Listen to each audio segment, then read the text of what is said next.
Good afternoon and welcome to CTV Sports. I'm Dale Schwetz. And I'm Jan-Eric Frank. Good afternoon to you. And we are live in the CTV studios in Wellington, Florida. And we're taking you out to the Grand Champions Polo Club this afternoon for the 2023 World Polo League Triple Crown of Polo, where we have Dazos LaFe playing against Audi. Jan, let's meet the players. Indeed, looking very much forward to another one of these high goal games. Audi, of course, as we know them, with the Cobra, Mark Ganzi at number one. Coming in at number one of 1 goals, of course. Hector Castagnola, there you see him in your on your screens, at number 2, the 10-goaler, the only one we've got this afternoon. At number 3, Gonzalito Pierres. And those two have been playing very, very well together. And at number 4, one of our favourites here at CTV Sports, 6-goaler Paco de Narvaez. Very, very solid defender and all-round great polo player. Dazos LaFe then today. We've got Lucas Diaz-Alberti coming in for Robbie Bilbao, also off 6 goals at number 1. Then the man who can cut a polo ball like no other, Nick Roldan at number 2 of 8 goals. And then right behind him, another 8-goaler here, De Carril at number 3, and Louis Develix at number 4. His favourite position coming in off 1 goal, and you can see him there on your screens. Louis making his way out on the field. Your 2 mounted officials this afternoon here at Grand Champions Polo Club, field number 3 are Gaston Dorignac, Esteban Ferrari, and our dear friend out on the field, an instant replay official, we call him the IRO, and third man. Good afternoon to you, sir, Steve Lane. You got it. A very big game here as we got the Dazos LaFe team as 2-0. Mm-hmm. And remember our system here, we have 2 brackets, 4 teams in each bracket, and the 2 top teams in each bracket will move on. Well, they'll play in the semifinals. They'll play a cross bracket. First will play against second in the separate bracket, and bracket 1 and bracket 2, and vice versa. And so this is a big game here. As Audi would like to go 2-0, as they are 1-0 at the moment. And Dazos 2-0, sitting in a good spot. But if they were to go 3-0, they pretty much guarantee themselves a spot in the semis. And so a lot of polos still to be played here in the 2023 World Polo League Triple Crown of Polo. And so thanks for joining us today. We will be using the replay and challenge system. Each team will receive 1 challenge per half. That's 2 challenges per game. They must use their challenge in each half. They need to use it or lose it. If they do, well, if they win their challenge, they'll receive another one. And if not, they'll lose their challenge. We have all of the triggers in place today, so the umpires can use the cameras to check to see if a goal is scored, check to see when the ball goes out of bounds on the side of the field or at the end of the field. They can check anytime two-legged athletes come together on a very hard play, on a hook, and they can check for any time 4-legged athletes come together on a ride-off, or any time they make contact, and also to check for any personal fouls, any unsportsmanlike conduct, or to check and if they have the trigger if they disagree on a call.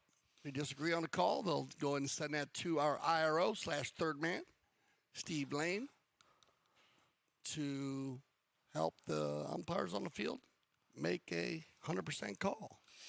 One umpire sees it one way, and one umpire sees it the other. It's a great way to use the video to work those plays out. And usually they can be difficult plays sometimes based on positioning and speed, and we'll break those down for you all day today. Remember, we will have our stats at halftime. So you'll be able to see the stats and break them down with us. We'll break them down each play as we go along today.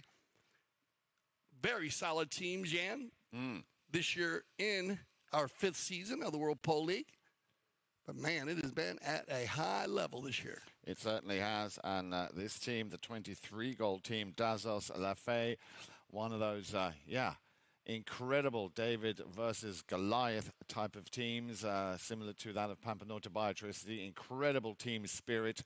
And I'm pretty sure Audi will not be underestimating the power that is Dazos LaFe. Here we go, and then ball's in play. And the first little run towards goal will be coming from Hector Castagnola. A ball up to the front, so not quite the perfect pass here for the Cobra to pick up his first goal of this first chukker.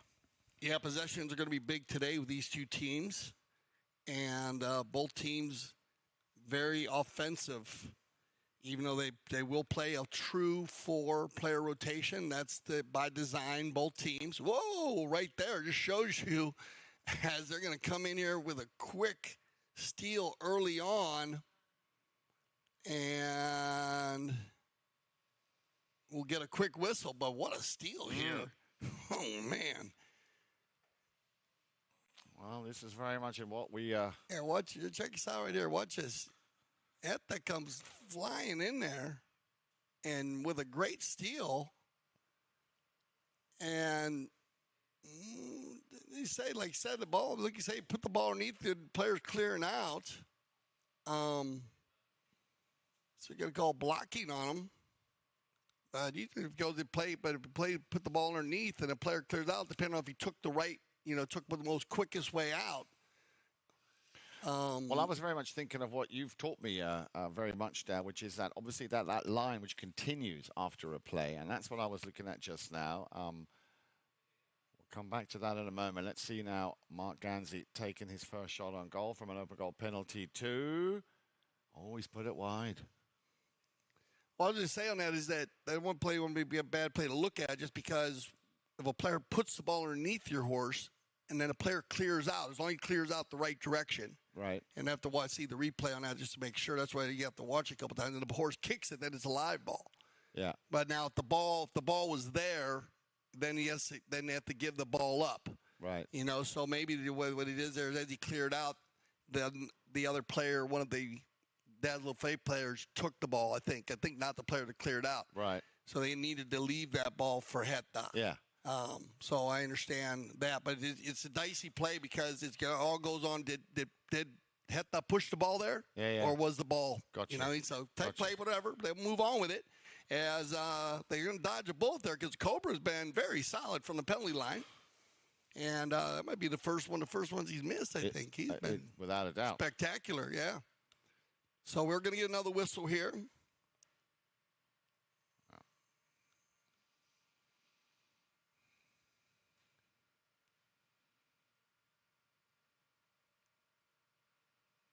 And, well, they backed the ball there. They're giving it up to Audi. You got me. Something else must have went on behind.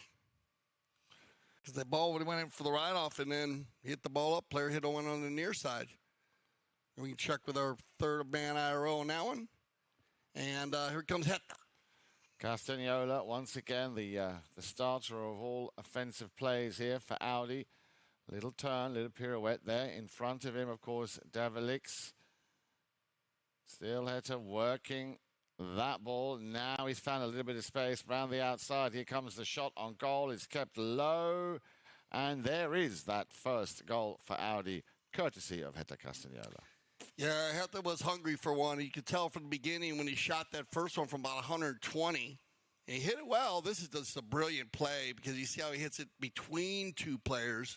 Unbelievable. You're gonna get a great look at it here from our end zone cam. Look at the gap. That's exactly what Hetta was looking for right there. Remember I was telling you, I think these guys, and I need to ask a couple of them that when there's a player in front of them, it actually doesn't hurt them. They actually use that player as like when you hit a golf ball, you hit the ball, you hit for like a divot in front of the ball, Yeah. You don't look downfield. You look where you're going to hit it, but then you look at something on the ground. Good call, yeah. They do that very well. You don't see them hitting horses. They're hitting just by them every time it's a goal.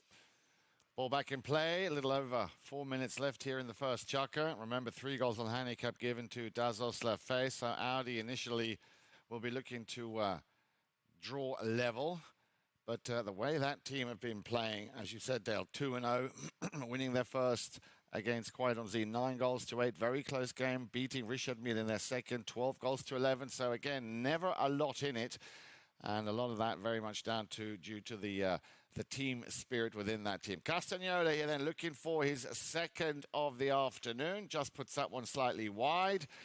And I'm pretty sure we are just moments away, if not already there for the first courtesy change of this first chukker. Yeah, the LaFe, they want to try to capitalize on this 3-goal lead, especially against Audi. Audi, very strong team. And remember, these 26-goal teams, they have been coming back.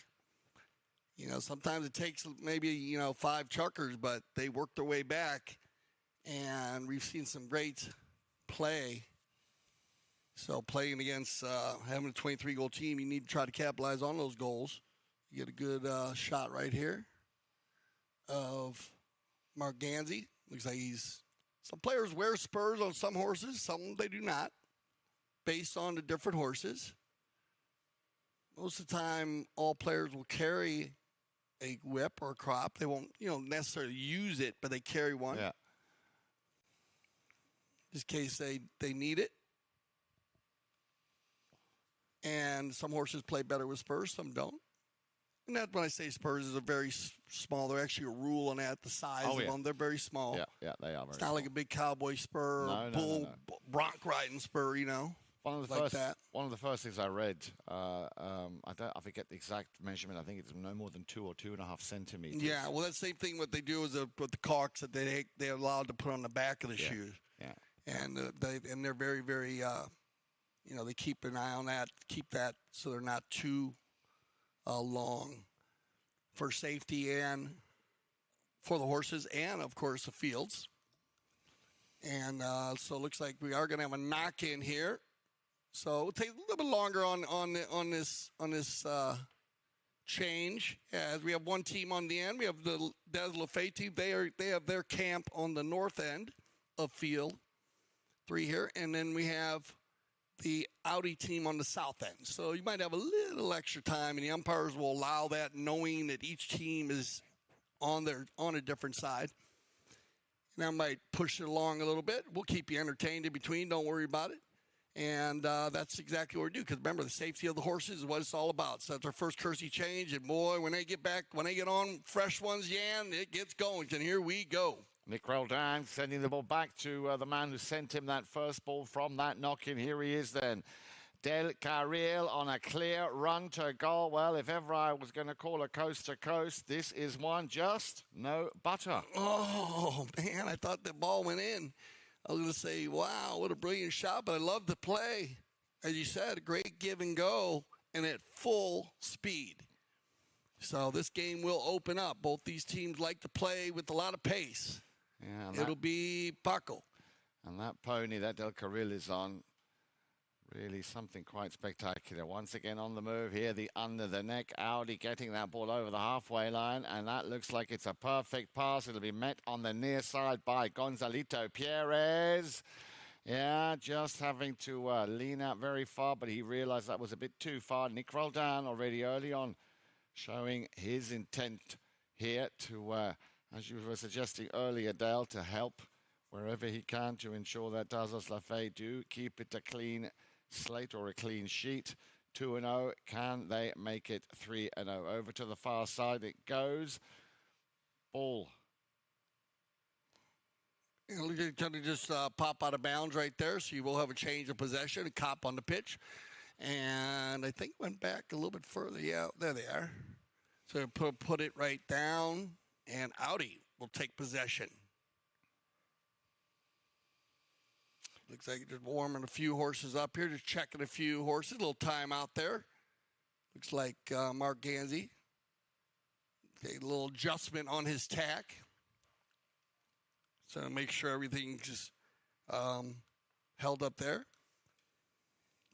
Dazzle playing well. Louis played in the first game, played very well. And remember, Louis coming off an injury. He had his surgery, and he's done amazing.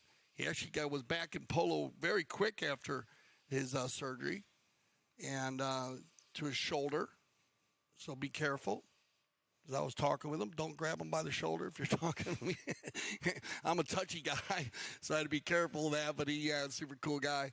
So we were talking about Pam, his fiance, who actually LaFe won the women's open.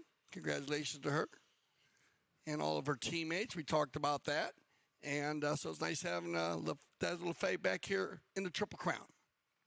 Castagnola struggling a little bit there to get that ball a bit further downfield. Gets the help of De Navais. Roldan working very hard here in the defensive role at the moment. Now going back, sees that ball going. Now in front of goal. Now that is perfect for the Cobra. And that, Dale, surprisingly, is the second one he's put wide. Yeah, but Power Polo, though, they're moving the ball, both teams. Good positioning by Devlex to make it, make Mark have to hit that ball not as clean as he wanted, getting in the way there. As you said, both players, Louis and Mark, they'll go forward and pull the team, but then you're going to see them on the rotation as they will play back also. Here we go on the knock-in, and he's got Nick. Roldan will pick that one up.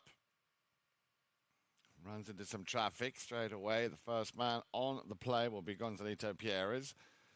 But Nick, of course, with a lot of experience, knows how to get himself out of a sticky situation. Here we go, around the outside. Dazos, LaFe. Again, a little bit unlucky. Bad luck. Another ball out of bounds here. So on the other side of the field. And Dazos, LaFe. And I think you're going to go ahead and they're going to let the clock run down. I think so. Yeah, they're going to go ahead and let the clock run down here, Audi. So when they return, they'll have, they should have possession of the ball. So stay with us. We'll get everybody on some fresh ponies, and we'll be back for our second chukker here for live for the Grand Champions Polo Club, field number 3.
This is a championship meet.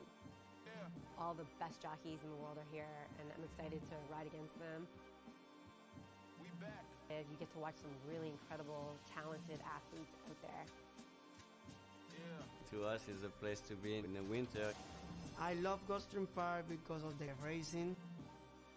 The palm trees, the beach is right here. The horse racing is some of the best in the country.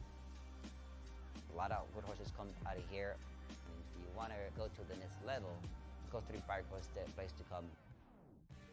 I remember the first time I came to Gulfstream, it was like this big fairy tale place.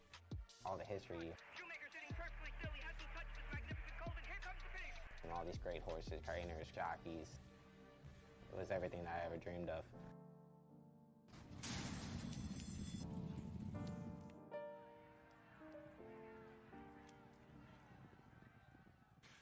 Welcome back to CTV Sports. Looks like we have all of our players out on the field ready to go here. So Dazos, LaFe, Audi with Dazos, LaFe with Louis Devlex. Played in, he's actually wearing the 4. So he has Lucas Diaz Alberti wearing the number 1. Nick Roldan wearing the 2. Harold Dacarillo wearing the 3. And Louis is going to wear the 4. They're a 23-goal team against Audi. Mark Ganzi wearing the 1. Heta Castanulla wearing the 2. Gadalito Pierre is wearing the 3. And Paco de Vaz player wearing number 4. They're a 26-goal team. Then they received 3 goals in handicap, 3-1 after the first chukker, Jan. Indeed, indeed. And, well, just the 1 goal there from Hector Castagnola. And as you said, Dale, he was very much wanting one after he put 1 wide. Surprising. And Dazos, LaFe, who, to me, it seemed were actually very much in that first chukker, did not manage to get a single goal. But I'm pretty sure that will change very often. The first chukker is a sort of, get a feeling of how is the opposition playing, how do they come across, how are the horses running. And we've seen some absolutely stunning ponies out there this afternoon. But here we go then. Chukker number 2 will commence where play ended at the end of that first chukker. Paco de Narvaez looking to feed the ball over to Hector Castagnola. He's the man with the number 2. Yeah, avoids the hook coming in, or the challenge, I should say, from the number 1. And as you just mentioned, him coming in for Robbie Bilbao, Lucas Diaz Alberti. Back to Castagnola. Castagnola will walk and run this one himself. Look at that, out of the air. And then a very nice little touch here by Alberti. Nice play there by Louis to take out Heta. You see how they kind of switched there? Louis took out Heta, and that gave Lucas time to take that ball out of the air. Good teamwork. Very, very nice pickup here. Unlucky, couldn't carry it. Again, Castagnola working it hard. He's got 3 Dazos LaFe players around him. There is an appeal. I mean, you're going to get turning in front here. Right here, Heta takes the ball forward. And then Roldan comes around in front. Pretty easy call. Well, maybe he thought he had more distance there. Or Louis, maybe he thought Louis had him blocked out. But Heta gets around there.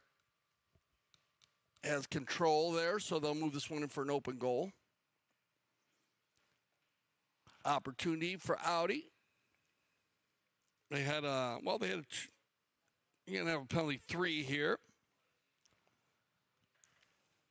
Going to be the Cobra once again. Mark Ganzi.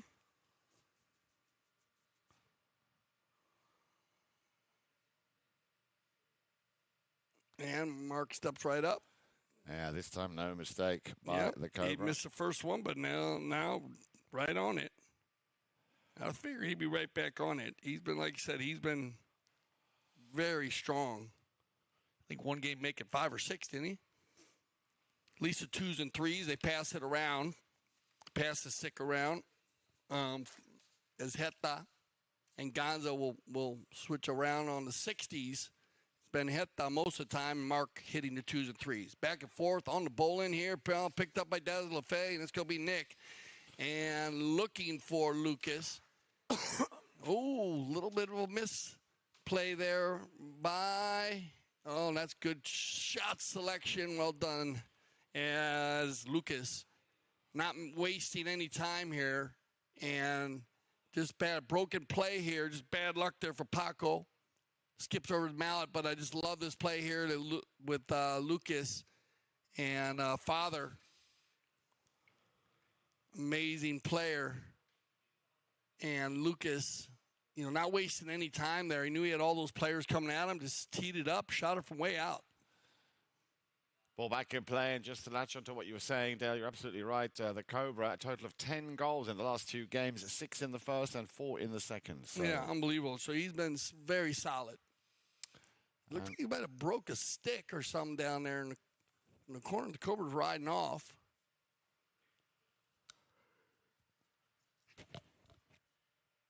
And that ball's going to skip out of bounds. That'll give him a little time, give him time to get a new stick. And we'll go to the change of possession. Roldan trying to work it. Still Nick. But did he come across the right of way there of the Cobra? Well, the Cobra seems to think he did. The umpire's being very lenient here. This is, of course, 26th goal. Things aren't quite the same as they are in the 6th goal. Yeah, no, good point, though. Remember, there, just kind of, well, but that plays like everyone's still moving like on an escalator. Yeah. You know what I'm saying?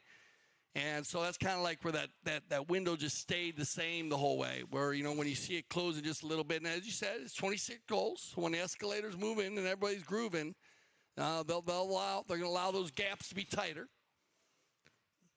Into the corner. Once again, Castagnola working hard, trying to avoid the challenge coming in from Roldan. In comes the number 3, Gonzalito Pierres. Ball is still alive. Pierre is appealing. Now we have a whistle. Looked like everybody went to a standstill there. I think when they come flying in, watch. But there was no whistle on the play. Everyone just kind of was looking around. I think because they thought maybe one was going to come. But there, you can see where he comes from behind afterwards. kind of like the non-call at first. Everyone just kind of came together. And then somebody hit the pause button. Yeah, it was just, what are you going to do? It's a tough play. Three of the top players in the world come together there, and really couldn't. All the horses were sideways, and so they just played it. And I'm not sure if they were all just looking, or maybe they thought there was going to be a whistle, so they were all kind of looking over at Gaston, and it was just kind of gave us a little chuckle because it was like everyone stopped and everyone, whoa, everyone started going again, and then Gonza had control there. So he had control of. And, yeah, so as they go again, we get to look at that, watch the replay here in the studio. And like I said, there's a shot of Nick and Harrow. Have a little chat there. Shot of Louis. And I'm not sure if what happened to Robbie, but he's been playing awesome, man. I mean, Lucas and Robbie are similar players at 6 goals as they're very hard workers. So to play the 2 position, Lucas is a great fit for the team. But I hope Robbie's okay. He played very well in the last game. I'm not sure if he had anything. He didn't have any injuries. They played at Tonka Polo Farm, Jeff Hildebrand's. And it was the Richard Mill team.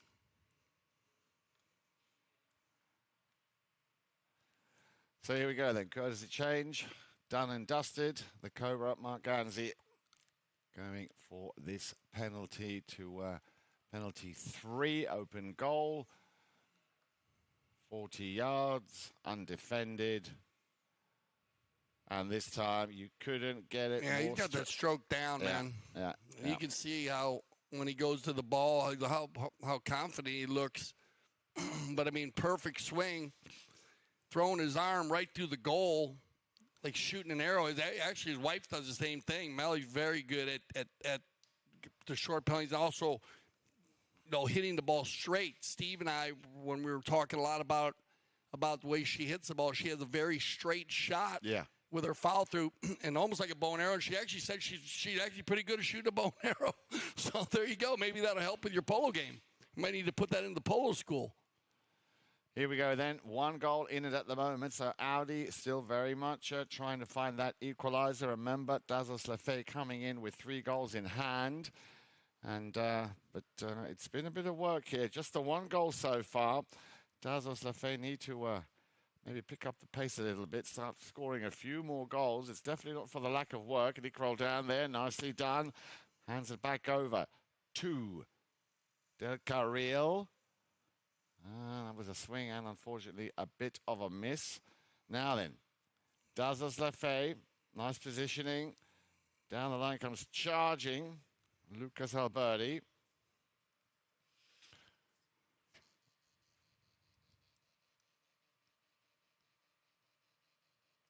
Here's that play again. Now you can see the play just coming literally at a 90-degree angle. I think it was Castagnola.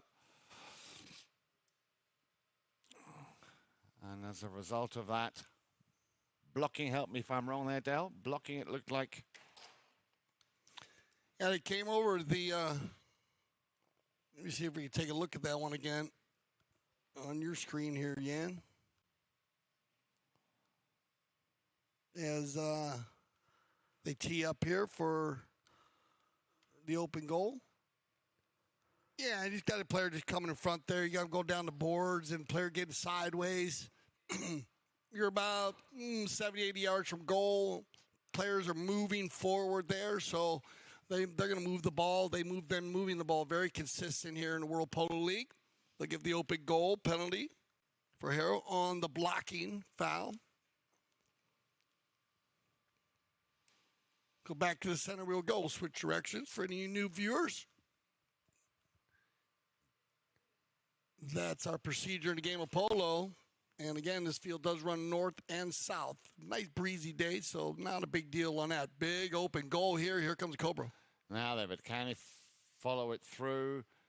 Gets a bit of traffic. Del Carril coming back now, playing the role as the key defender, the last man standing. Little backhand chip shot, and this could set Nick Roll. Oh, I was going to say on his way, but luckily for Nick, he's got Del Carril again, a bouncing ball, but he's got an incredible eye for the ball, has Nick Roldan. And as we know, very well ridden. Takes that shot on goal. You don't see that very often from Nick Roldan. Yeah, man. I mean, they'd like to get this one back. Oh, they were off to the races. Those, especially those two, Harrow and Nick.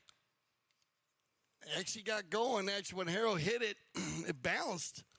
And Nick couldn't get a real clean shot. He picked it up on the bounce on the near side. Nice pickup. But by that time, Heta was coming in very hot. So Nick had to go ahead to give a shot. But they were off to the races early. Audi trying to pick up another quick goal here if they can before the end of chukker number 2. Dazos LaFe, all of a sudden, it feels at least, Dale, that they're coming alive a bit more. Roldan on the halfway line. Yes, slightly overcooked that one. Comes back, turns. Paquito de Narvaez had established himself on that line, and that's why we have another whistle. Yeah, they're going to go ahead and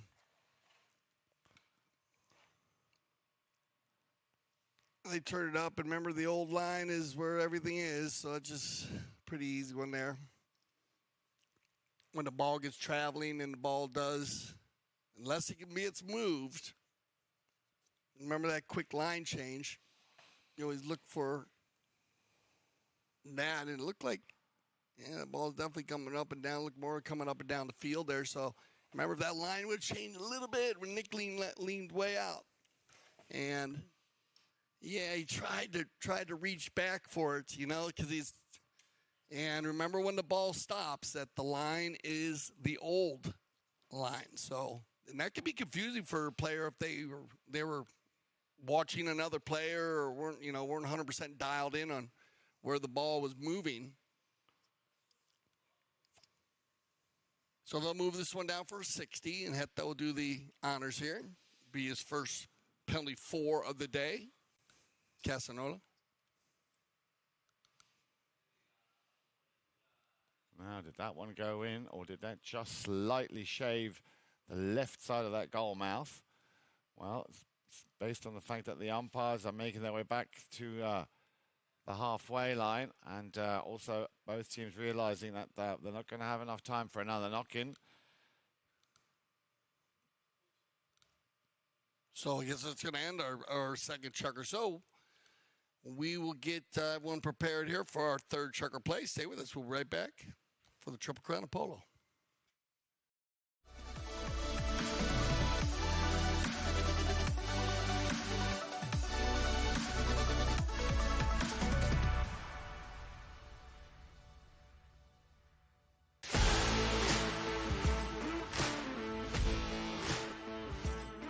We're here at the Santa Rita Polo Farm, where the PTF Polo ASSN Junior Tournament is being held for the first time ever at this location. And I mean, could you get a more beautiful venue? Probably not. The tournament includes players of all ages, starting with the youngest at just 2 years old and the oldest at 20 years old. So you've got all ages, all skill levels, and a whole lot of fun. Let's go check it out.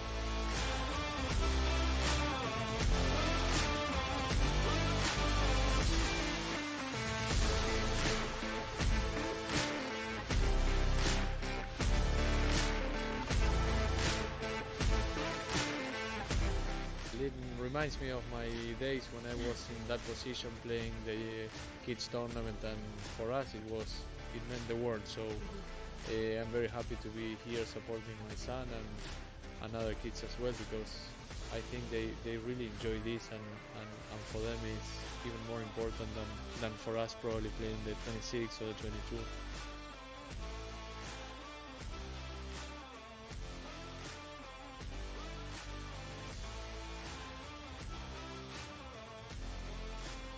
Well, that's a wrap on the PTF Polo ASSN Juniors Tournament at the Santa Rita Polo Farm. So much incredible talent coming up through the ranks. The future is certainly bright for the sport of polo. Now, for more information on the PTF, head to polotraining.org.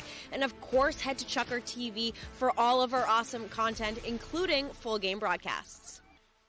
Third Chukker action here in our 2023 World Polo League Triple Crown of Polo. And 5-4. So, we had one goal scored in the first and just one unanswered goal for Audi. And kind of back and forth, both teams. But the opportunities, we're going to see the stats here after this Chukker. And both teams have had some opportunities. They certainly have, but again, Audi winning that second Chukker. As you said, they won the first with 1-0. They won the second with 3-2. But at least Dazos, LaFe are coming up, and they're on the score sheet here now. They still are holding on to, but only just to that 1-goal cushion. Audi revving up that engine very, very slowly, but very, very strongly here. So let's see if they can get the equalizer, or if Dazos, LaFe can once again extend their lead. Shot on goal. But a whistle. And whistle. Remember, both teams still have their challenges. They have not used yet here for the third Chukker. This ball, it looked like it was flipped, going more across the field, I guess. So they're going to say 45-degree angle.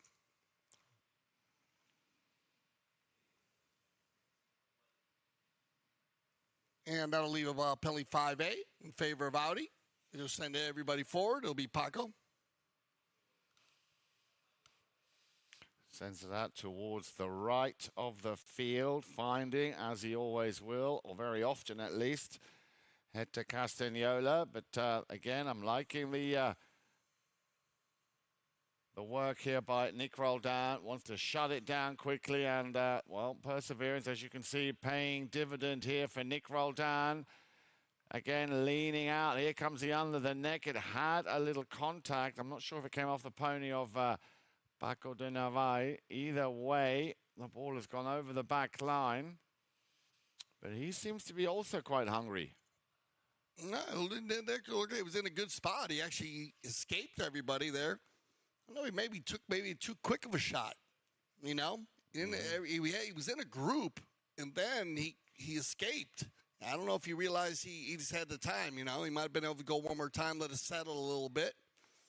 But just wide, and here comes Heta. Oh, nicely done. Castagnola around the outside of everyone. Checks up nicely, has a little look. What's he going to do? He's going to try and work that ball in, but he's taking it all the way up the field. Now he takes the shot again, a deflection. I think it might have actually come off Gonzalito Pierres. Yeah, it looked like it might have come off his own player there. I agree, Ian.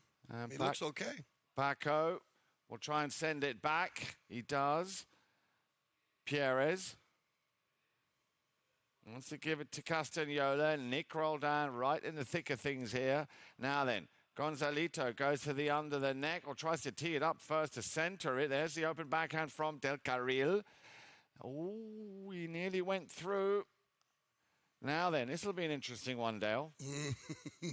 Yeah, player, does it pass? Let's see if it passes. Does it pass his boot?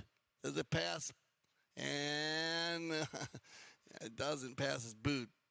He's there in line, but you got players coming down the line, following that line, at least trying to get on the backside there. And if that ball passes Paco's boot, it's a different story. Then everyone needs to go near side. But in this case, he's going to be blocking. And, now each team does have a challenge still. I think Paco's the last guy back. So to go center is going to be tough, because then you're just putting the whole team in front. Okay, so I guess they they were thinking about challenging, and then they decided, no, let's not challenge. And well, it was a good choice. However, but I know the Cobra, man, he's very good at breaking things down out there. So trust me, he's a true studier of the game. And so, they probably talked about it. Gonzalito is same way. And Paco and Neta's, just a young superstar. And so, but I'm sure they probably were breaking down, talking about the situation. But they're going to get an open goal out of it. And give him penalty 3. And a clean shot there by Harrow. Easy, very easy. His second penalty 3 of the game. So, holding on and extending their lead once again to 2 goals, 6 goals to 4. But in the words of my dear friend Dale Schwartz, who's sitting next to me, mucho tiempo, which I've now understood means a lot of time. I understand. How many languages do you speak? 4.5. 4.5. Yeah. You're a funny man. Ball back in play. Here we go then. Round the outside. And, yeah, I like this. Lucas Diaz-Alberti winning another throw-in. And as you were saying, Dale, of course, coming up right at the end of this chukker, the stats. That'll always make for an interesting read. Castagnola with a backhand, a deflection. Oh, hang on. And again, Del Carril, has he found Nick Roldan? Paco gets there just in the nick of time, hits the sideboards, and it'll be left for Gonzalito.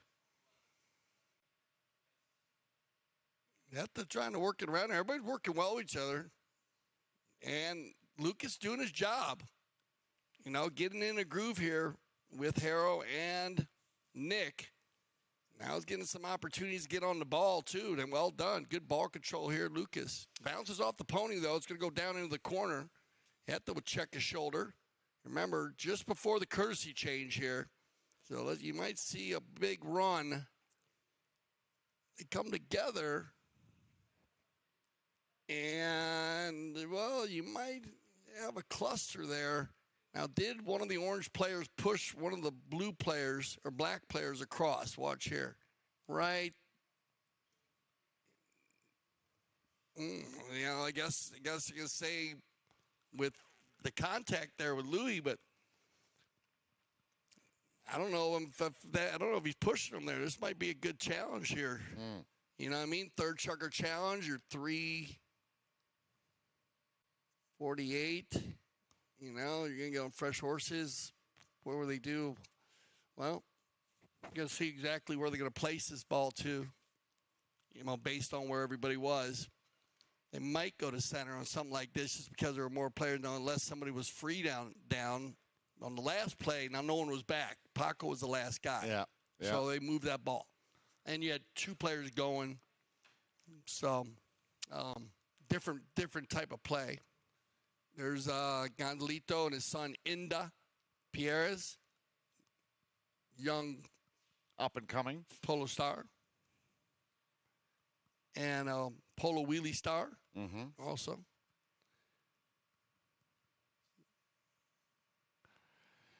So let's see what they decide here. Yeah, they just going to call. They're going to call him pushing him across in front.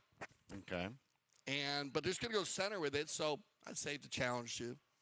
You got 3:48 left, 3:51 on the clock, and we'll adjust. And I would just because it's too, contact. How hard was he pushing?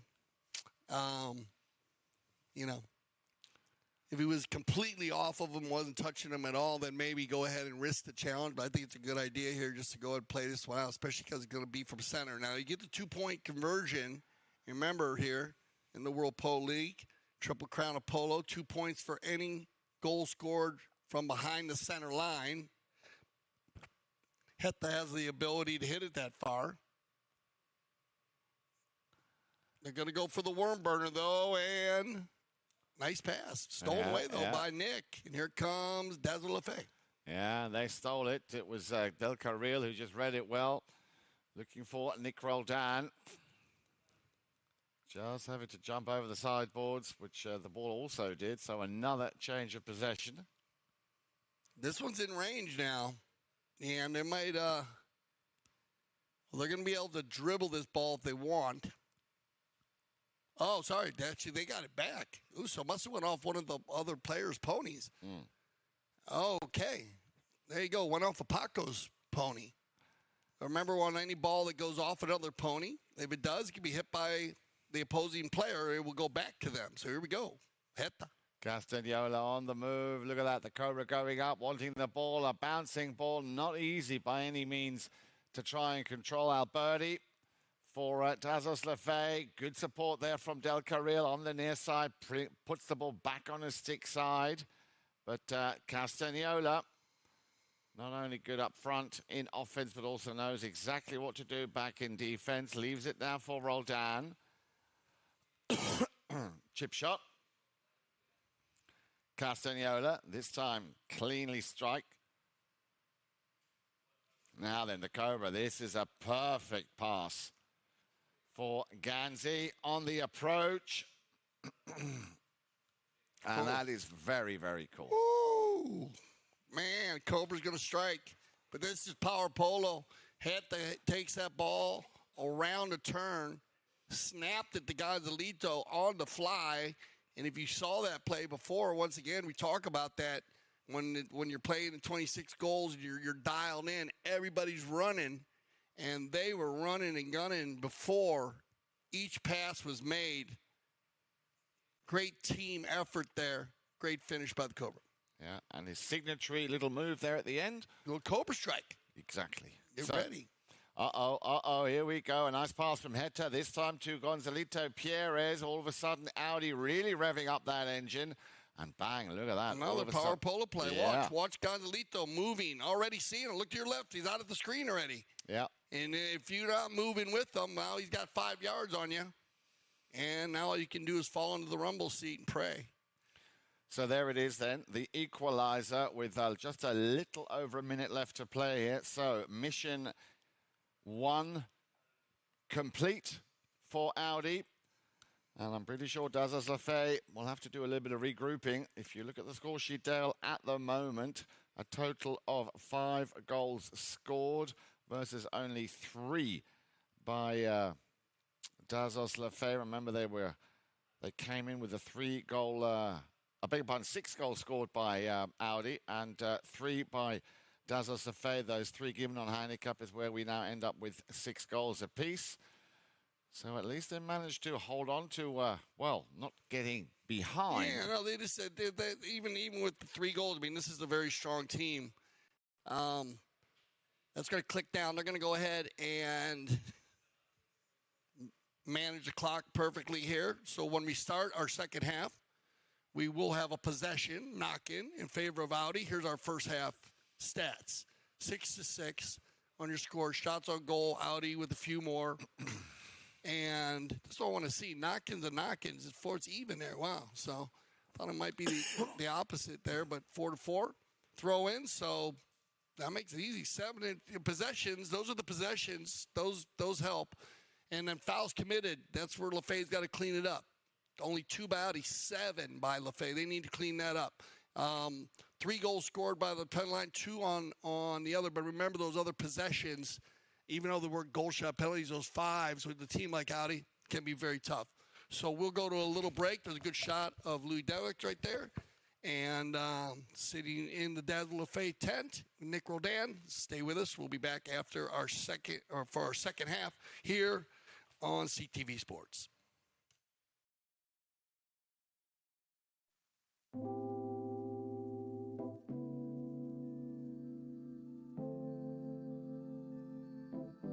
We're here at Senorita Polo Farm cooking an Argentine-inspired fire meal for the Ganzi family. We have a 4-course meal tonight, and everybody will be tasting the food that we cook on the fire.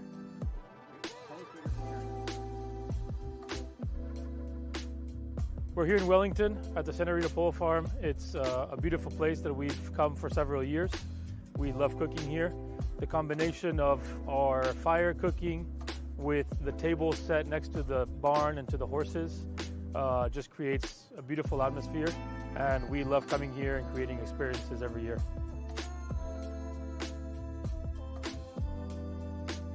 I think anybody that is new to these events is going to be very shocked right when they walk in, not only because of the grill setup or the fire cooking, but just the whole walk into this barn, you know, with the horses eating right next to you, and then the tables are set with candles.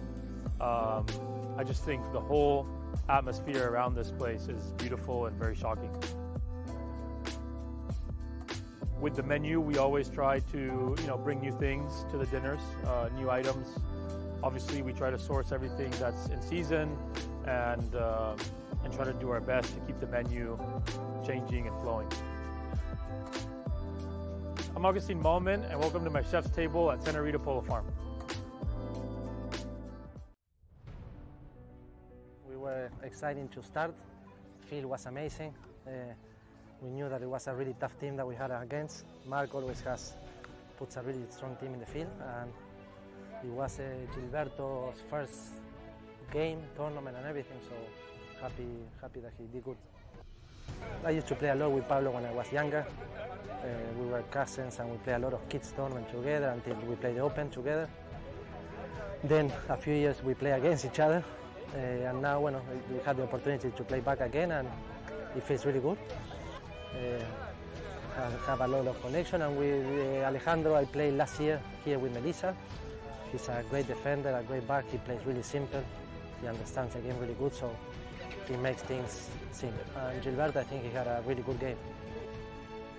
Yeah, I think yes. Well, this is a single elimination tournament, so winning today was keeping one foot in the tournament. So it was really nice now that we have another game in the weekend to keep playing, and yes, a lot of fun.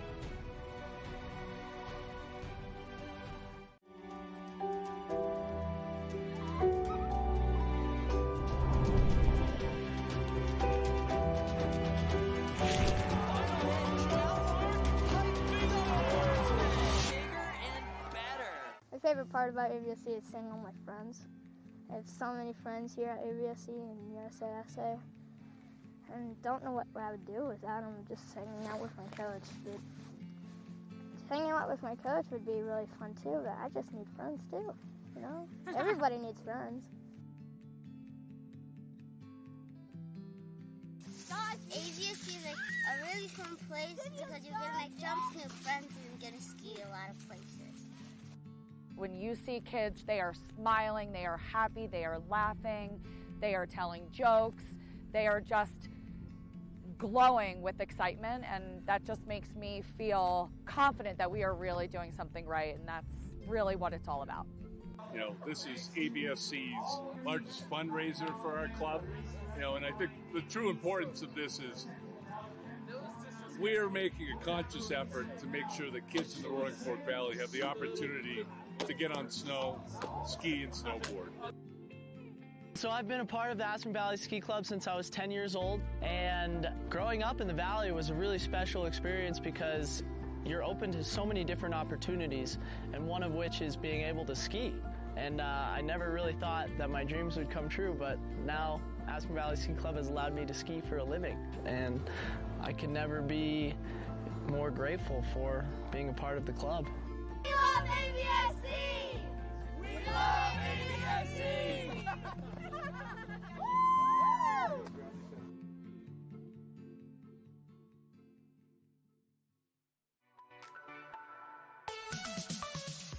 The Lennox. When you walk into the lobby, you will see the tranquil world. You're getting out from the fast-paced world of the Miami Beach. We have a hotel of 119 rooms, all of them with different touches and different personality, very based on our greenery and eco-friendly environment. I'm very proud of our restaurant. It's Mediterranean inspired by our executive chef, Hernan Gricini, who is a Michelin star experienced chef with international background.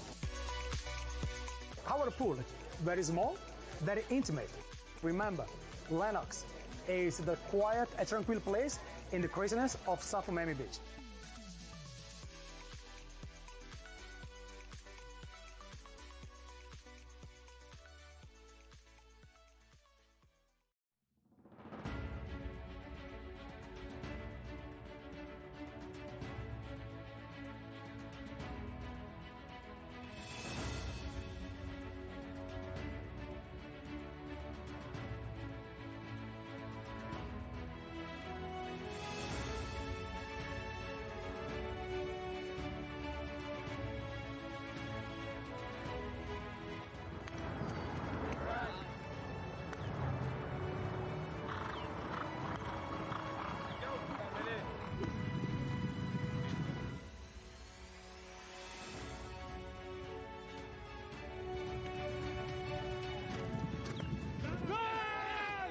Hi, I'm Tomacho Pérez. Hello, I'm Nacho Figueras. Hello, I'm Martín Muñoz. I'm Gonzalito Pérez.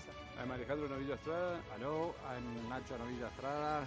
I make goals and here back in Aspen.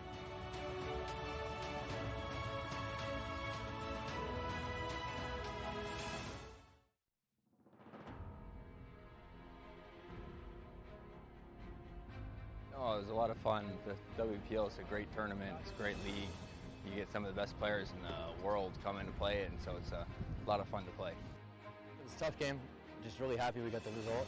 Really happy that, with this team, and happy it all worked out. Happy all these guys were able to come play, and just happy we're able to gel and play freaking fun polo. I'm looking forward to this, playing polo, man. I love the sport. I love to be here in Wellington, and for me, it's just a lot of fun to be here with playing the World Polo League and just playing polo and having fun.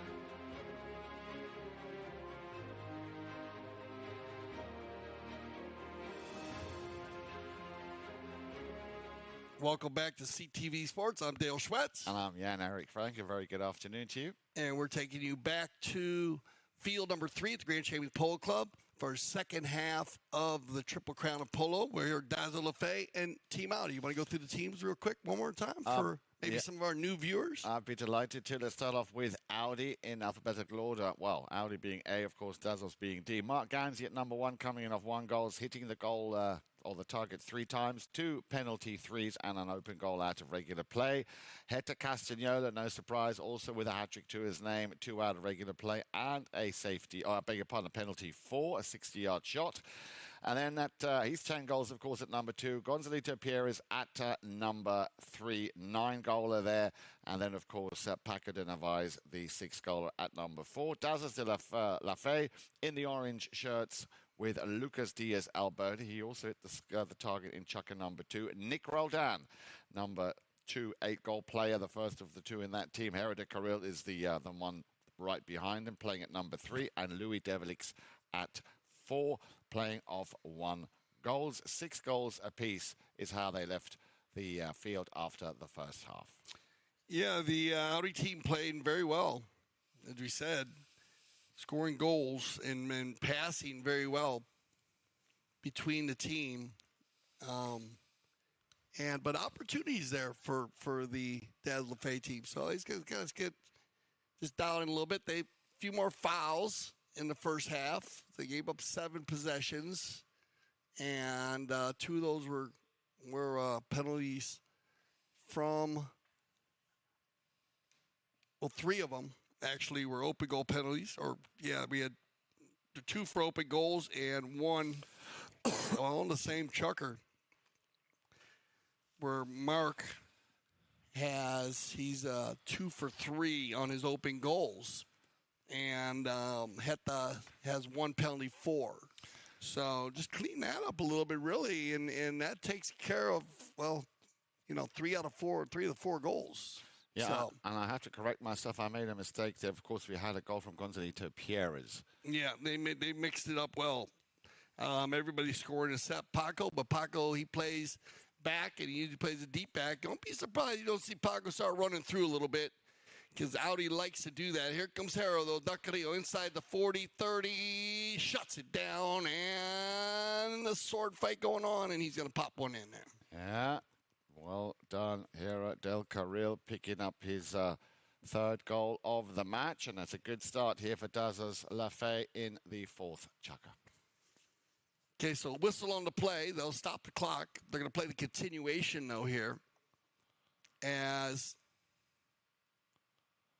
when they had right there, they had the blocking.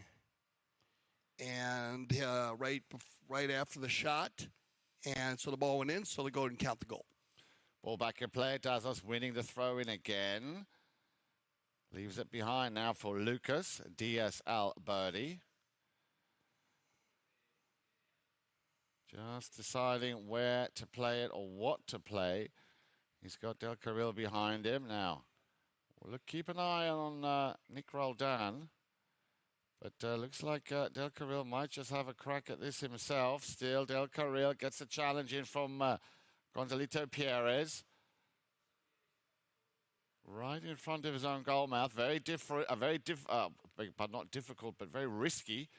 But he saw that Mark Ganzi was in front to pick that one up. Now then, Roldan and Ganzi turned around. Gonzalito, but I think you'll find there's a whistle on that play. And they're moving. Remember, both teams will receive an additional challenge now. So one challenge. And, yeah, that's kind of interesting. Let's watch this ball. Let me see this right here. They come around. They're going to talk about this one a little bit. And it looks like Lucas does turn that one upfield, and then Heta comes across. Thought he had more of the line. And, wow. Man, I'm surprised, but they're going to do that. They're going to challenge here. And they're going to lose their challenge. The umpire's call is going to stand. I'm surprised they would risk that early. I know it is an open goal. And, I mean, maybe they thought it. To me, it didn't look like to me like it was that hard of a call. I mean, I know that Lucas starts on the near side, but because the angle that Heta's on, so that's why I'm surprised. Wow, maybe they saw something different out there, just based on the call. I mean, you know, if they're going to win, it's a penalty 2 or 3, so. You know, you are going to save an open goal. So on the risk-reward matrix, that's huge. But I just didn't think. I just don't see the line. I think it's a good call here, and by the 3-man team. Open goal penalty 2 coming. No mistake. So Del Carril picking up 2 penalty 3s, a penalty 2, and an open goal makes his total tally of goals now 4. And this is just the kind of little break that they needed after Audi, as I said, were revving up that engine towards the end of that first half, getting the equaliser. Remember, they left the field 6 goals apiece. Yeah. As long as they clean up the fouls. As long as they don't put them back on the line, they got a little loose in the first half. Remember, if they get that loose, they'll leave with 14 fouls, and that's just too many in any league, but especially this league. So here they come. Roldan trying to take care of business with Heta Castagnola. Really had to turn on his pony, and that will go through from the spot. Wouldn't mind seeing that one again. Here we go. You see Nick Roldan trying to send it back. Gets a little bit unlucky. Heta just keeping his composure, looking up at the goalposts, and then, as you always said, Dale, looking for the far goalpost, and that's a cracking goal here by Heta Castagnola. Yeah, everybody went flying by him. Heta slammed on the brakes, and no one on Dazos LaFe, they all went flying by, and no one was in behind her to try to make a hook, and just great composure by Heta. And strong goal. The Cobra will pick up another win for Audi on the halfway line with this throw in. Unable to control it or to contain it. Gonzalito will run away with this one. Nick, you can see, not happy. Now, Gonzalito up against the number 4. Louis Develix, can he put his stick down? In comes Lucas. The ball is sent back out towards Nick. He'll be happy with this. He'll be thinking there is a Polo god after all. And he'll be hoping he's wearing orange today, that's for sure. Roldan. Yeah, he's got a man on his hip and a man right behind him, Paco de Narvaez. And Del Carril will send a perfect pass up to the front now then. Lucas Diaz-Alberti, beaten there by Paco de Narvaez, sends it back towards the boards. In comes the very, very quick Nick Roldan. Again, same kind of play. Paco will clear it and do a bit of cleaning up there, and he plays it over to the other side of the field. He's had a lot more room to maneuver. There is that perfect pass until Nick Roldan beat the Cobra to it.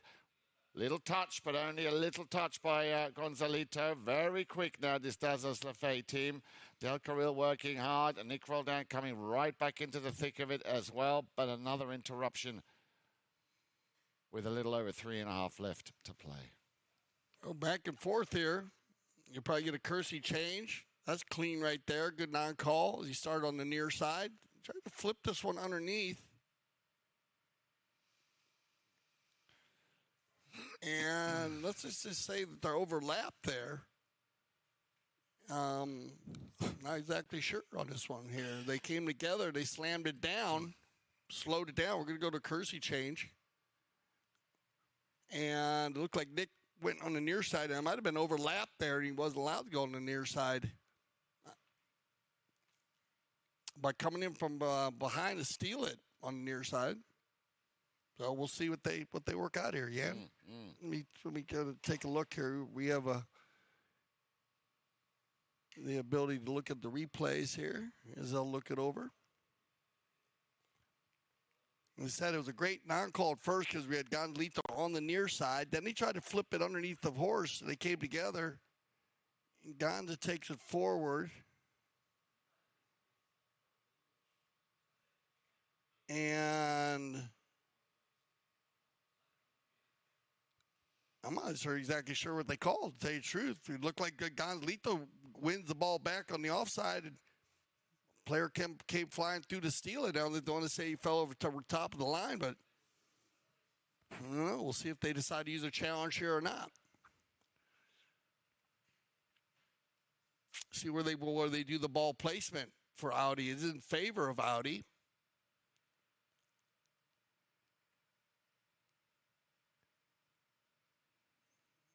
But as I said, yeah, as they went through, I'm not 100% sure what they. I'm with you, Dale. I'm also a little bit dumbfounded here. I'm not quite sure. Yeah, I mean the ball popped out and it went back to Gonza. Yeah. Gonza wasn't ran by on the near side. Gonza flipped it out, but they're trying to say maybe they fouled Gonzalito.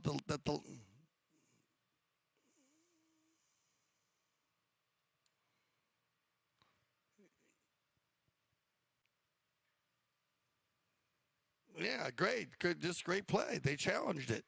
And they're going to win their challenge. I think it's a great challenge. I mean, they thought that the number one did cross, and we could see there on the replay. And I don't know if you can play that back. See, it was a challenge just for the fans to see, guys. But, he went by it, and he was just clean. They thought that he fouled Gonzalito with the ball. So a good challenge here by LaFe. They're going to go ahead. They're going to save a goal shot penalty also. And they're going to win the ball. So they got Christmas presents and Easter cookies and milk. Everything together. No, that was just well done by them. Now, sometimes you see it different ways. Whoa. Gonza, well done. He's going to control this play. So remember here in the second half, Audi is out of challenge. They lost theirs, and LaFe used a challenge, and they won, so they'll still retain a challenge. Audi, though, on the move. Oh, what a shot. What a shot. Ooh. And only just out to the left-hand side.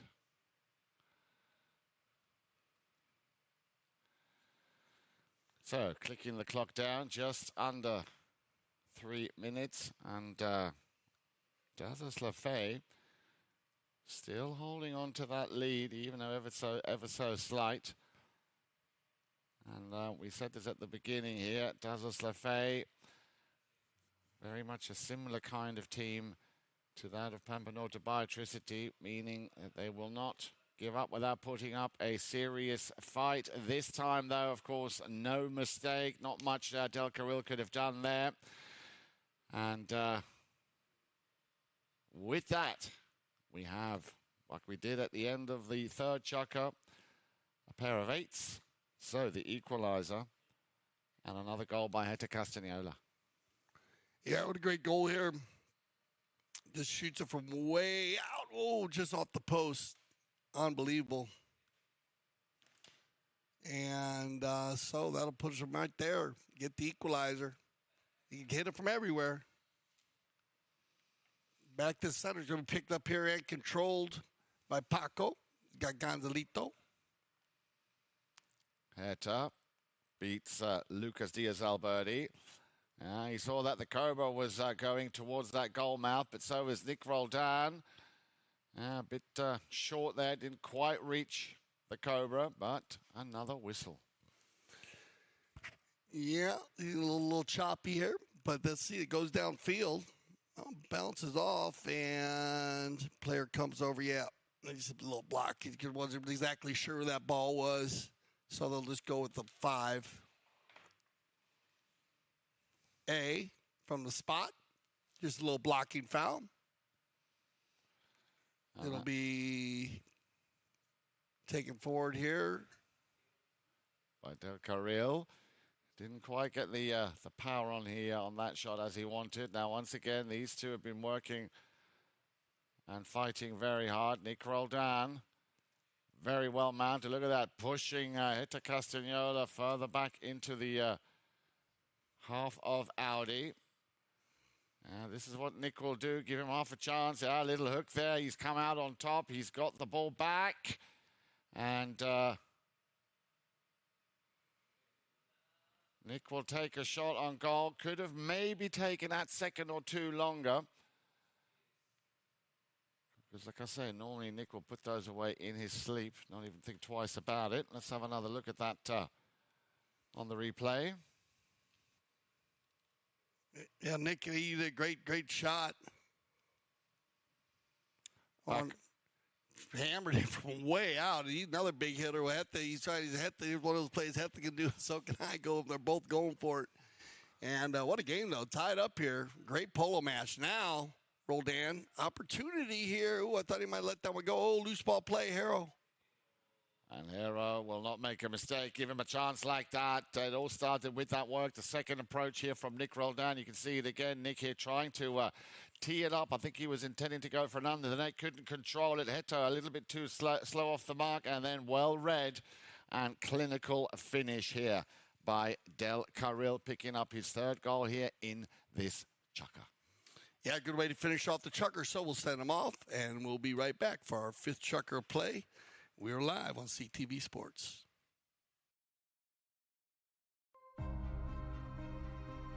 Foot golf is a kind of life, and also it's a combination about golf and football. So I got into sport through social media. Someone approached me on Twitter and said, "Have you tried it?" I'd never heard of it at that point.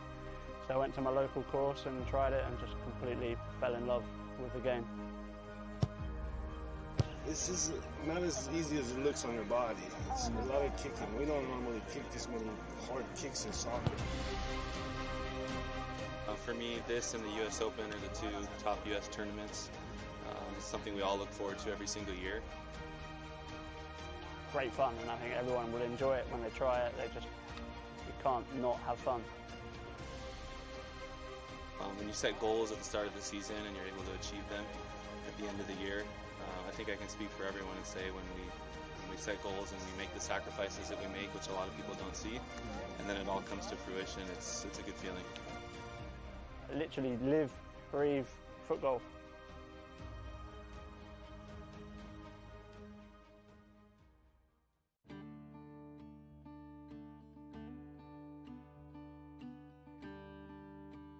The taqueria has all your polo needs, from the novice to the professional. We carry all of our equipment in multiple grades to fill a price point to suit the individual.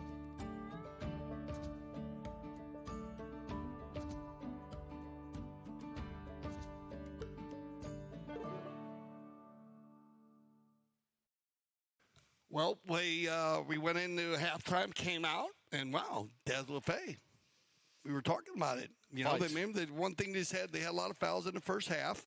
And when we went back and looked at it, they the Audi team had made 3 out of 4 of their 7 fouls that they committed. And they came out here in the second. I mean, the 4 chukker just playing their style polo. And well, they had a 1-goal lead. And did a great challenge. They used their challenge. Audi lost their challenge early, and now they did a challenge, and they'll still retain their challenge. So they did a good job there. Good job by the 3-man team. That's why those are in place. And Go back to the center. I think we'll go with the bowling here. We had a goal by Harold Ducarillo right at the end of the fourth chukker.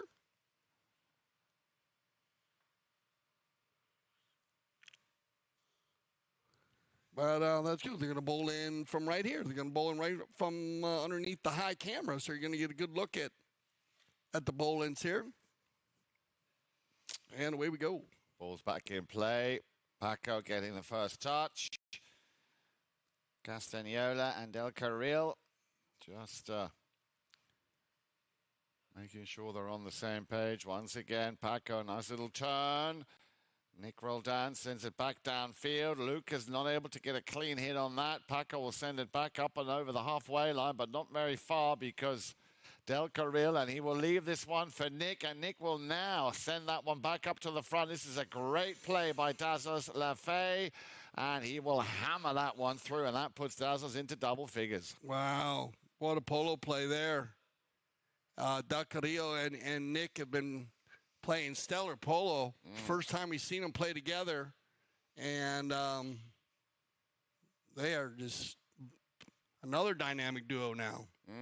We've got a lot of dynamic duos in the World Polo League this year. Oh, yeah. Yeah, I know you and I. Yeah. I know that one. Yeah. I'm talking about these guys. Oh, these guys. But no, there's just so many of them, and just great play there. I mean, he leaves the ball, Harold leaves the ball for Nick, and now like Audi, how they were in the first half hitting all those passes and players are already running. Well, the minute he left that ball, he went to the speed stick, and he was way out in front, and then Nick hits a perfect ball, 120, drops it right in there. The Cobra on the move, winning another throw in here for Audi. Remember, they are now down by 2. Dazos LaFe already into double figures. And I keep repeating myself, Dale, but this is what I like, this team spirit, this get your teeth in and don't let go. And, yeah, as you said, very, very good combination, this dynamic duo with Nick Roldan and Del Carril, who gets things underway again here. Sends it out to the left-hand side to, well, there you have him, Mr. Roldan. Trying to play that one around the outside, if you will, of Gonzalito Pierres. Still Nick working hard. He's, well, I was going to say he had Louis Devlix right behind him. Now then, Nick will leave it, give it back to Hero. He gets a challenge, back to Nick. Gonzalito just a little bit quicker. Yeah, a little bit patchy right now. Cobra here. Nick and Greg get caught here on coming right in from behind, I think. Yep. We can see right here. Just good play by Gonzalito. Stays clean there. Man, too bad. It looked like one of them was going to go by there, but then right there. Yeah. I think it came off. Remember, it hit the Cobra. Bounced off the Cobra. And that gave the Cobra even more of a little bit of a line there. So not as much even riding in from behind, but even a right-of-way violation. And Cobra stayed very calm and controlled there and just makes the player go near side. They're just going to go to center with it, though. Nobody moving, nobody going forward, no one to pass the ball to. Here comes Audi. Gonzalito, will he go for a long-distance shot? I don't think so. Gives it back to Castagnola. Head up. You've got to be careful. He can shoot from there. So can this man, Gonzalito Pierres. Deciding to walk that one in. Saw a little bit of an opening and rolled down with a backhand, but now did that window close on Nick? Yeah, well, we'll see. Let's see. They take it forward here. Be careful. They're right on the edge of getting called for. Well, it's one of those things. It's a pretty tight window. You're looking at, you got Gonza checking down, but this is a tight one. Take another look at it. Well, they're probably going to look at it anyways. And I don't know if they're going to challenge this or not. Well, Gonza does slam the brakes down pretty hard there. And so Price, yeah. I'm going to say no foul too. I mean, remember, I didn't realize but Nick was so far away at first. Sometimes when a player's close and a player has to check down because he's being blocked, that's different. But Nick was out there. So that window's kind of was opening. Don't you agree the window's opening or no? Yeah, a little bit, yeah. You know, I mean, was there danger in there? I didn't see any. No, that's the whole thing. Remember, in this league, on those tight plays, and remember, you know, they're kind of slowing the game, slowing the pace down there. Yeah. So when someone tries to open the pace back up, because they're right on the edge of there with between Hetan and Gonzalo getting called for delay game. You know what I mean? Now, they'll allow them to use those taps. They got to keep moving it. I know Gonzalito was being safe, but here comes Heta. And he's just waltzing Matilda right through that Dazos LaFe defense here. Surprised to get that he got so deep down the field. Nick gets a very important little touch, and that will suffice to get Del Carril on the move. Del Carril now, but he's got Paco de Narvaez right behind him. Who's got the faster pony? If Carril can pick up another shot here. Ooh. He can, but just opening up that wrist a little bit too far. Yeah, he powered that one out. Boy, that mare can fly, though. Del Carril's horse. And again, you know, here you go. You see it right before the Kersey change. And that's what I love about the Kersey change is you see these big plays, you know, before you'll see them, well, after they change onto a fresh horse, you'll see a lot of big plays. But a lot of times right before the Kersey change is going to happen, yeah, you see a lot of these plays where the players know that they're going to be able to get off their four-legged athletes, so you know they go ahead and go for it, like at a higher level speed. You know, they open them up, and that's what I loved about it. It's changed the game in so many ways. The dynamics of how you actually can play the game, and still have a lot of safety for your four-legged athlete, and that's a big part. So. Paco. Yeah. Good shot of Paco. San Paquito playing very well also. And actually Paco lives from Argentina, but lives out in Santa Barbara, California. Him and his family, beautiful wife, and kids. And a good shot of the bridle right there. You see how they have the different nose bands. One of the nose bands hooked to the martingale that hooks underneath the saddle. That's the one that's high. The really low one is called a drop nose band. It goes over the mouth because that's one of those bits we were talking about the other day is a gag bit. The bit you saw the other day with the curb chain is a curb bit. They use it for pelhams, double bridles. These are gag. They come in small ring gag, big ring gag, smooth gag, double berry gags, all kinds of gags. Have the mouth drop nose band on there just to have around the horse's mouth so that when the gag does pull on the horse's head and in their mouth, it keeps the horse to be able to have keep his mouth in a nice area. So you don't put it super tight, keep it keep the horse, just to have the horse comfortable. And if you look at the bit right there, the Gonzalito now, he's wearing one. He has the pelham in there, and he has one of the ones with the curb bit. Great shots there. Love the end zone cameras down in the corners this year with CTV Sports. Getting more up close personal to the players and the horses. Give you an idea of all the different tack, bandages. You were talking about that the other day, Yan.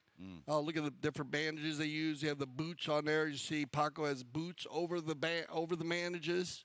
Some horses, they use those mounts. Some they do not. Here come De Narvaez.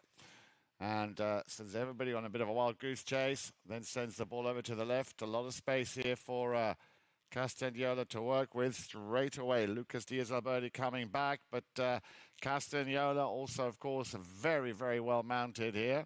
Working that ball nicely. Lucas, not much you can do there. He saw it coming, or he felt it coming. Paco now going up to try and clear that way even more or continuously for Castagnola. And again, look at that, just very, very clever here as Castagnola just, when I said it earlier, waltzes straight through that Dazos LaFe defense here. Well, they were very lucky here that he didn't get to finish because that could have easily been another goal here for Audi. It stands still at 10 goals to 8 in favor of Dazos LaFe.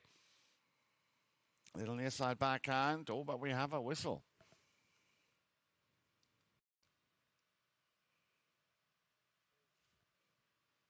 So let's just stop the action. And looks like that ball might have been out of out of bounds. I think that ball might have been out of bounds. Wow. Heta's play. And so go ahead and give up the possession. The possession where it's at. I mean, right is right. So when we got all the footage here.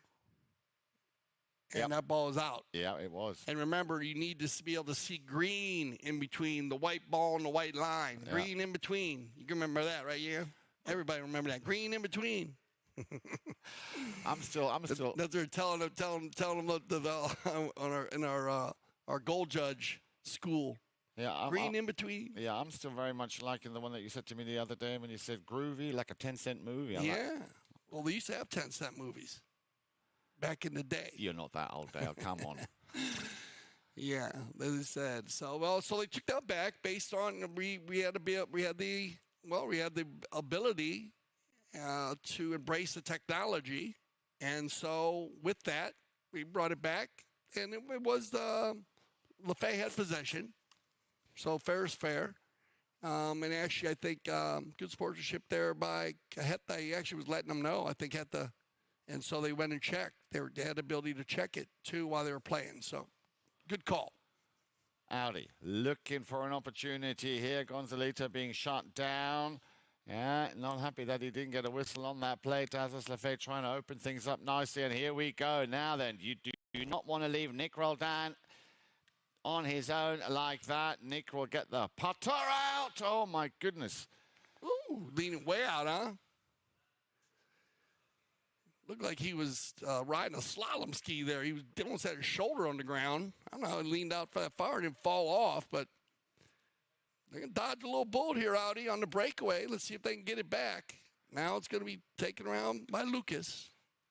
Gets caught on the halfway line, but again, perseverance there, just paying dividend. Now then, Del Carril could, and why not indeed, try and send that one back up to the front door. Now then, man, can Lucas do what Nick tried to do? Again, leaning out far out of the saddle. But something went down there, Dale. Yeah, tough play here. I don't know what shot you want. I don't even know what shot you could do here. Oh, I see. Yeah. He's coming from left to right. Yeah. That ball's just try to pull away from the ball a little bit, Lucas, to try to get that cut shot because it was such a difficult cut shot. And so he's going to get called on the right-of-way violation. 5A. Paco. Over to the left to Heta. Now then, let's have a look at the clock, Dale. 2 goals at the moment. Dazos LaFe have in hand here. Oh, a little deflection. Now if they can get these. Uh-oh. Yeah. I was just going to say if they can keep these 2 goals and possibly even get a third one, then that would, of course, make it very, very comfortable for them going into that 6th and final chukker. Well, let's just look at this play once again here. Well, you can see that Del Carril just makes no mistake of putting that ball through. But was there an issue before on that play? Either way, we will find out and let you know, of course, when we come back for the 6th and final chukker. But as it stands now, and I'm getting the heads up here from Dale, that goal stands. So Del Carril picking up his second, and believe it or not, Dazos LaFe, the only team to have scored in chukker number 5. No score from Audi. So with a 3-goal cushion, join us if you will when we come back here for chukker number 6 of the World Polo League's Triple Crown of Polo here on CTV Sports.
Okay, welcome back. Get a good shot of Dazos, LaFe, Nick, Harold, Lucas, and Louis.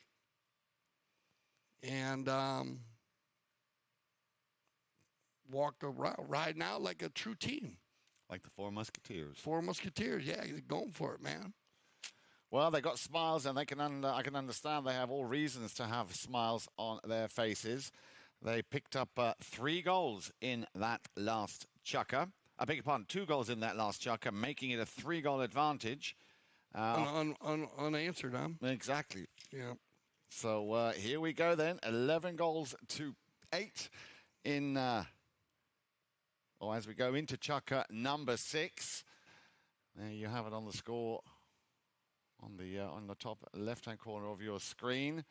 So, Dale, Dazos, LaFe, are they going to make it a 3-0, or is Audi going to rev up that engine now?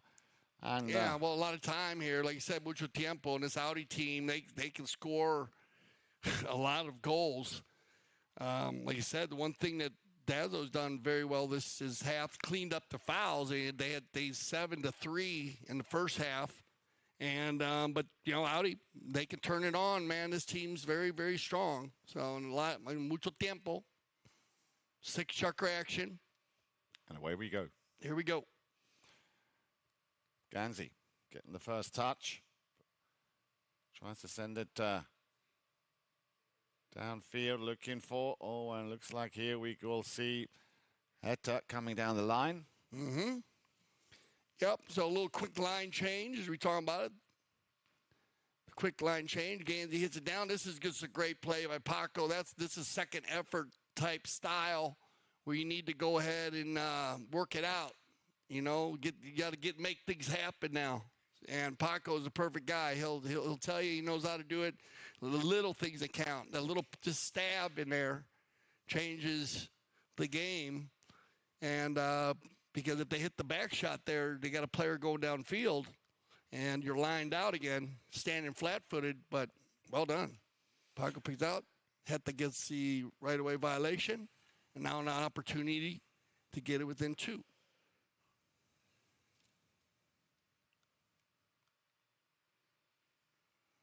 And Heta's 1 for 1 from the penalty fours.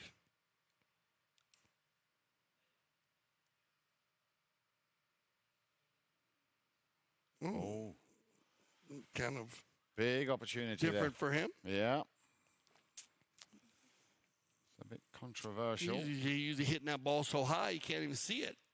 I want to maybe just hit off this side, so they'll regroup very early though in the chukker. Now they got to go defense. So, Dale, if you were the coach now of Dazos, LaFe, what would your strategy be here in this 6th and final chukker with the score? I wouldn't change anything. I'll just keep playing the same way because you got to stop. You don't even look at the scoreboard. That's what I would tell them because, like you said, Audi's Audi's the one with the pressure on, and you go to try to change your game, and it could mess up your rhythm. So just play the game, play it out. Heta trying to get a shot on goal. There it comes. Now, can they save it? Mark will just let that one walk through. So, yep, nicely done. Again, you see Heta there. He opens his shoulders.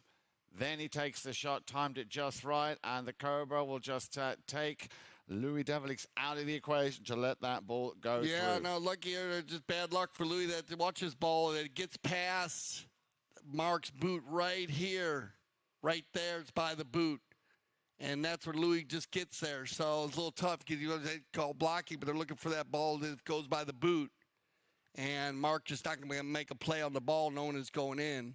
But a very close play there, and here comes Audi once again.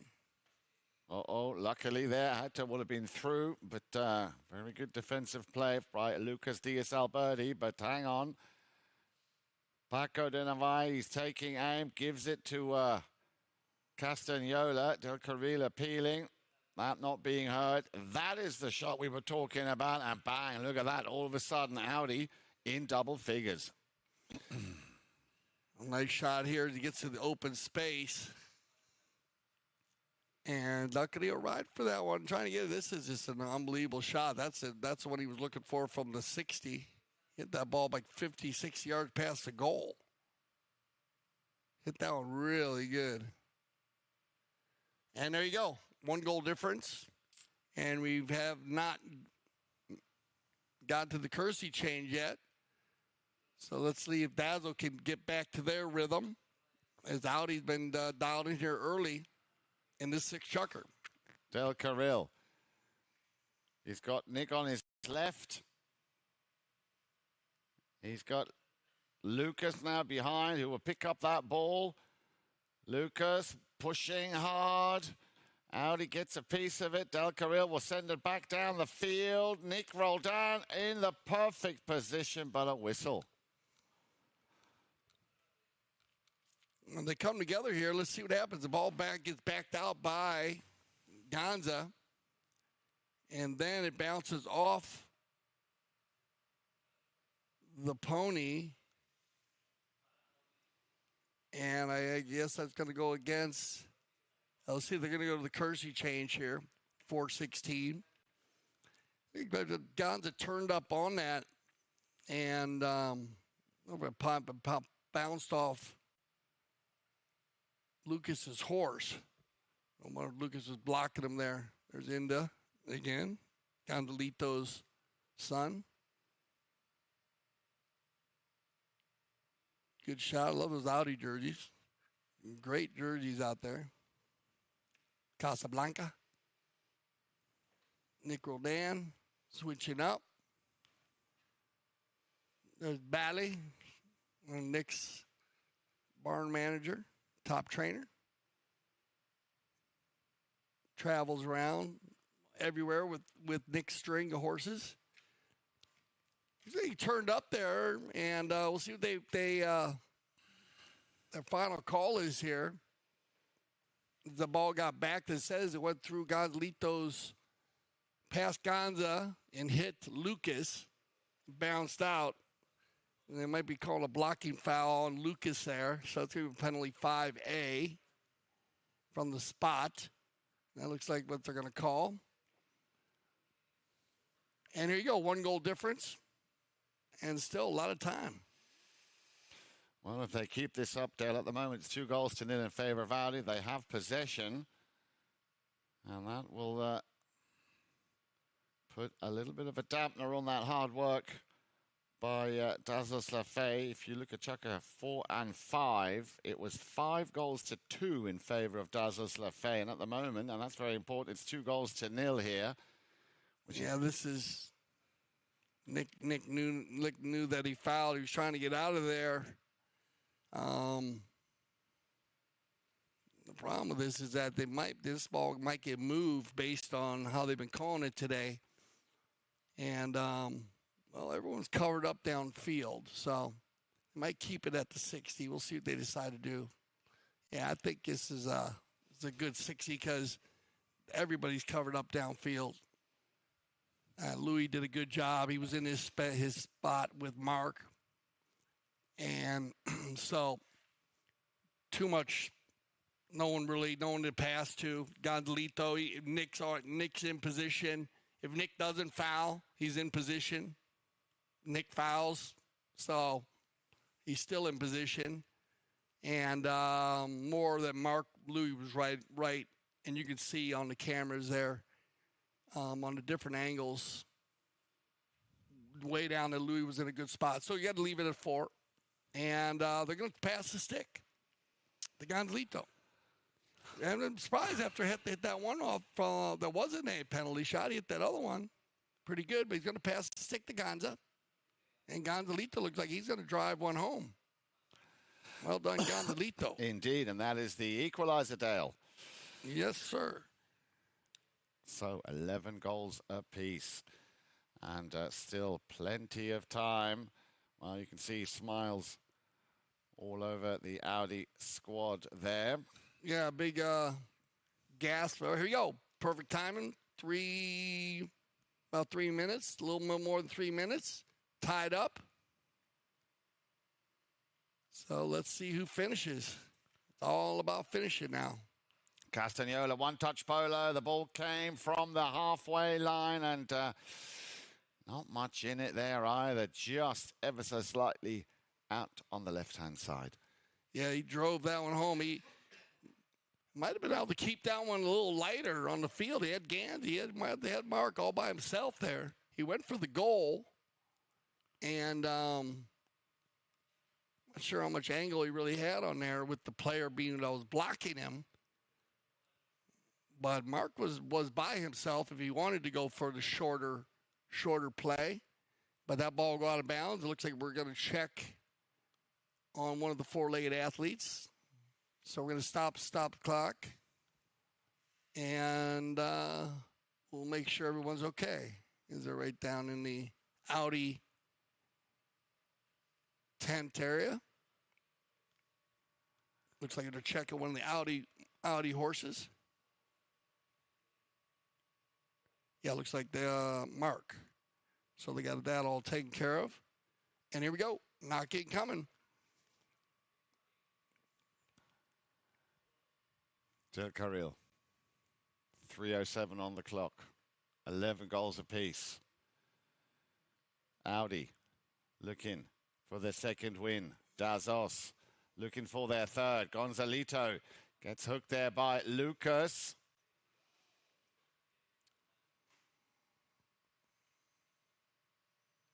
Let's have a look at this again. And yeah, what they're going to say is that because Nick came across, they had to give him one play. And so basically saying that Nick held him up enough when he came across that gave Lucas time to make the hook. Unlucky, very unlucky, and unfortunate as well. Mm-hmm.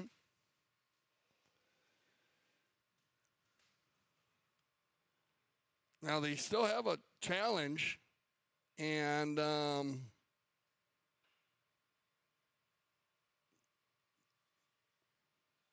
sure they know that. I mean, they won their last challenge, so they know that they have another challenge.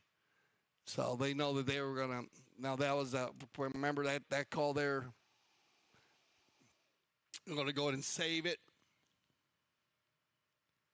Like you said, unlucky. Nick just got caught in a bad spot. Kind of a broken play, but 4 great goals here by the Audi team. So. And it's taken them. See if Dad LaFe here could get their mojo back, get that energy back out the back door. This is what they want. Here's Nick. Controls it nicely. Looking for a little gap. Well, a lot more interruptions now here in the 6th and final chukker than we've seen throughout this game. But as I was about to say, Dale, it's taken Audi all of, well, a good 5.5 chukkers to finally get the lead. And you can see there walking off the field, Lucas Diaz-Alberti. We didn't quite see what happened there, but the medics are out on the field. He seems to be okay.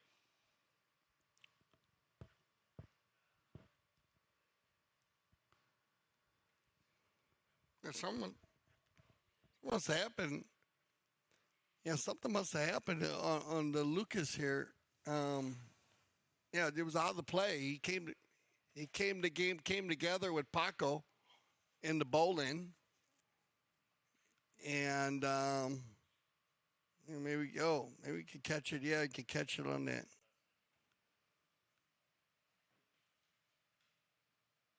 Oh, yeah, it looks like it just had a little issue there, so they'll go ahead and get him organized.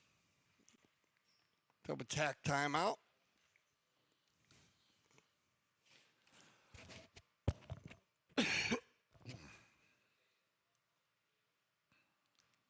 And then we'll be talking possession here.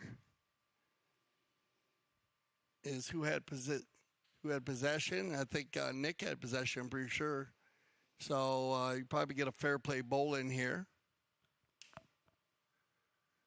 As one team had true possession. If one team does have a true possession, then they'll do the fair play bowl in. Looks like Mark's going to hit it back to Harrow. And here you go. Away we go to just around 2 minutes, Jan and Frank. Indeed, Del Schwetz. And here we go. Then Del Carril working it. He's got, well, he had Nick to his left. He's now got Lucas, who luckily did not sustain any injury on that play. Now then, Nick Roldan already pointing towards the south end of the goal. Will the umpires be in agreement with him? Yeah, I know. It almost looks like maybe Nick gets pushed in here, right there. Well, based on consistency, I think we had a similar play earlier. We did. Similar play where a player was pushed in. It's kind of the same kind of play there. And so there's contact on this play. This can be reviewed if they need to review it.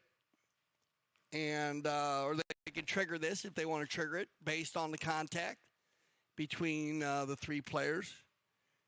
And but I think it's pretty much set up. You can see him explaining what went on, and 100% based on how on consistency. Actually, it was very similar to the earlier play that we had, where a player got pushed across, and not a huge, not a lot of contact, but enough to where a player couldn't get out or held up. So let's see what they decide to do here.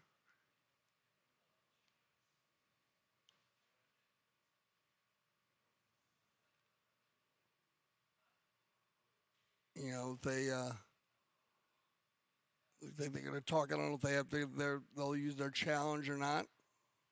And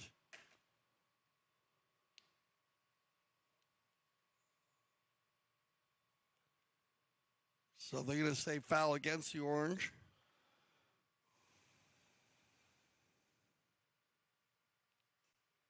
I guess there was not enough contact. Yeah, so they're going to say that Nick's over the top of it. And actually too bad there, because on the backside there, if Nick was out of it, they lose their challenge. And so actually not in contact on that play. Roldan went in there by himself over the top of or behind into the swing. And there you go, 5-8. Quickly taken by Castagnola, passes it back to Gonzalito. Nice ball deep into the half of Dazos LaFe. Now, if there was ever a time when a two-point conversion would come in just right, it would be around about now. Audi have it once again. We'll shut things down on the halfway line. Castagnola. In comes the challenge. He's working it hard there as Lucas Diaz-Alberti, but Castagnola, again on an incredible pony. Yeah, he knows he's got Pierres behind him, but as long as he has the possession and the ball, of course, the clock will be ticking down up in front of goal. Now, what will the Cobra do? A little backhand will take it round. Ball is still in play, and still Castagnola. And this is costing a lot of valuable time. You can see it there, down to 40 seconds and counting. Now then, this could be the last run, but there is the backhand, and I think they're just going to run out of time. Lucas towards the boards, looking for Del Carril. Couldn't control it. Heta. And I think that would have been the key element here when he had that ball down the line. Now then, the Cobra. No whistle on the play. Ganzi here to make it that lucky number 13. There's the shot, deflection. And controversial under the belly of the pony there by Louis Develix. But as I say, Dale, they just ran out of time. All right, so there you go. So good shout out to the two captains and Audi. Great six chukker here. Going to go ahead and get the win. Here's your final match stats, 12-11. Wow, 21 shots, 14 for LaFe. Knock-ins. Oh, look at that. Actually, LaFe, good shooting. 6 knock-ins by Audi, 9 by LaFe. So a little bit more on. But once again, 14 fouls and 5 fouls only committed by Audi. Very well done by them. They got cleaned up a little bit on the fouls for LaFe because they're sitting pretty good here, still at 2-1. And remember, that'll push Audi to 1-1. So Dazos looking okay here. Yeah, and at 2-1, a very tough game. They could take a lot out of it. They were right in the game. It's not a big of a loss as you would think. They got to clean up the fouls. 14's too many in any league, especially in this league as we talk about those possessions and the opportunities to score goals because they did miss. They missed a couple. The Audi team. They missed a 4 and they missed a 2. So those are 2 more goals that they would have put on there. So, any last words? Indeed, and that is to remind you out there to please come and join us tomorrow morning. We have a doubleheader coming your way for the Triple Crown of Polo 2023. Richard Mille taking on Quite on Z. That'll be the early game tomorrow at 10 o'clock. And after that, Pampinota Biotricity against Traviesa. So 2 back-to-back high-goal games tomorrow morning here, CTV Sports, over the Easter weekend. For Jan and Frank, I'm Dale Schwetz. I speak for everyone here at CTV Sports, where I say thank you for making us the leaders in polo broadcasting. And, of course, here at CTV Sports, we love the polo.